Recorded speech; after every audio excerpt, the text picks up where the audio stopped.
কিন্তু এই কারণে আসছি যে অডিয়েন্স কি বলে সেটা দেখার জন্য। তো এরপরে আর অনেকগুলো শো আছে, আপনারা সবাই প্লিজ যাওয়ার আগে যে শো গুলো ভাঙার পর অডিয়েন্সের রিয়েকশন নেবেন, তারা কি বলে। আরেকটা ইনফরমেশন দিয়ে দিতে চাই, শাকিল আপনি জানেন কিনা যে আজকে কালকে এবং পরশু দিনের কিন্তু কোনো টিকিট স্টার সিনেপ্লেক্সে নাই। তো যারা আসবেন অবশ্যই অনলাইনে টিকিট কেটে দেখে আসবেন, এবং আমরা সিনেপ্লেক্সকে অনুরোধ করবো আপনাদের শো বাড়ান, কারণ যারা কালকে বা এখন পরশুদিন তাণ্ডব দেখতে আসবে তারা কিন্তু টিকিট পাবে না। আচ্ছা, একটু আসতে সবাই একটু কোয়াইট হন। রেডি আপনারা রেডি?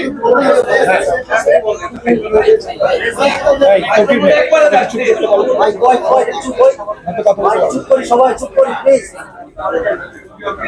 আইয়ু ভাই কই গিয়ে কই শুরু কই আইয়ু ভাই শুরু কই এই একজন প্রশ্ন করুন, ওয়ান বাই ওয়ান করে প্রশ্ন বলতে দিন।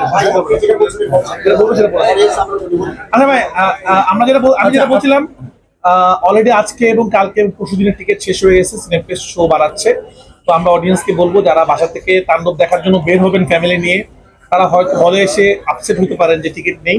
প্লিজ আপনারা অগ্রিম টিকিট করে বের হন, না হলে কিন্তু টিকিট আপনারা পাবেন না। অথবা এমন হলে যান যেখানে টিকিট আছে। আর সিনেপ্লেক্সকে অনুরোধ করবো আপনারা শো বাড়ার, কারণ আমাদের এত চাহিদা। কালকে টিকিট ছাড়া 1 ঘন্টার মধ্যে আজকে সব টিকিট শেষ, এবং কালকেরও নাকি টিকিট শেষ, পরের দিনও টিকিট শেষ। তো শো না বাড়ালে আসলে অডিয়েন্স সিনেমা দেখতে পাবে। সাহেবানি বিষয়টা ব্যবহার ছায়াবানির বিষয়টার আগে আমি আপনাদেরকে আগে তথ্যগুলা দেই। যেটা আমি বলছিলাম যে বাংলাদেশে সমসাময়িক কালে সবচাইতে বড় রিলিজ। আপনারা জানেন যে মাল্টিপ্লেক্স গুলা এবং সিঙ্গেল স্ক্রিন সহ প্রায় 139-40টার মতো রিলিজ হয়েছে সবগুলো সিনেমা। এবং আপনারা সোশ্যাল মিডিয়াতে দেখেছেন, অথবা আমরা যে পোস্ট করেছি হল লিস্ট, সেখানে 132টা। কালকে ভোর 4টার সময় আরেকটা হল যুক্ত হয়েছে, তার মানে 133টা। 139টা হলের মধ্যে 133টাই হচ্ছে তাণ্ডব। আমার মনে হয় শুধু 4-5টা হল বাইরে আছে। আমার মনে হয় সমসাময়িক কালে এত বড় রিলিজ আমাদের তুফানের সময়ও হয়নি। এটা আমাদের জন্য একটা বড় বিষয়, দর্শকরা যে আমাদেরকে বিশ্বাস করতে শুরু করেছে। এবং আপনাদেরকে বলি, খুবই ইন্টারেস্টিং ব্যাপার, আমাদেরকে রাফি যেটা বললো, এটা খুব ইম্পর্টেন্ট একটা বিষয় দর্শকের কাছে, দর্শকদের জন্য, যে আপনারা মাল্টিপ্লেক্সে যারা দেখতে আসছেন সিনেমা, তারা ঘর থেকে বের হওয়ার আগে অনলাইনে টিকিট চেক করেন, কারণ আগামী 2-3 দিনের টিকিট সোল্ড আউট হয়ে যাচ্ছে। সো আপনারা এসে যাতে ডিসঅ্যাপয়েন্টেড না হন, আপনারা তাণ্ডব দেখতে এসে যাতে তাণ্ডবই দেখতে পারেন, সেটা খুবই ইম্পর্টেন্ট একটা বিষয়। প্রয়োজনে আপনারা 2-3 দিন পরের টিকিট কাটেন, কিন্তু আপনি আগে এনশিওর করে তারপর আপনারা হলে আসুন। আর সিঙ্গেল স্ক্রিনের ব্যাপারে আমি বলি, আমাদের স্টার সিনেপ্লেক্সে আপনারা জানেন সর্বোচ্চ সংখ্যক শো নিয়ে তো অফকোর্স আমাদের তাণ্ডব শুরু হয়েছে কোরবানি ঈদে।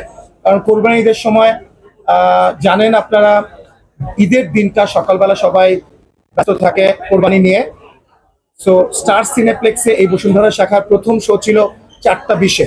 সেই শোটা আমরা দেখলাম আজকে আমাদের আর্টিস্টদের সঙ্গে নিয়ে, আমার ডিরেক্টর রায়হান রাফি ছিল। সো এই যে আজকে থেকে স্টার সিনেপ্লেক্সে শুরু হলো, স্টার সিনেপ্লেক্সের প্রথম দিন কিন্তু জাস্ট 60 শো, এর মধ্যেই 28টা শো। আমি শিওর কালকেই আমি দেখলাম 35টা শো।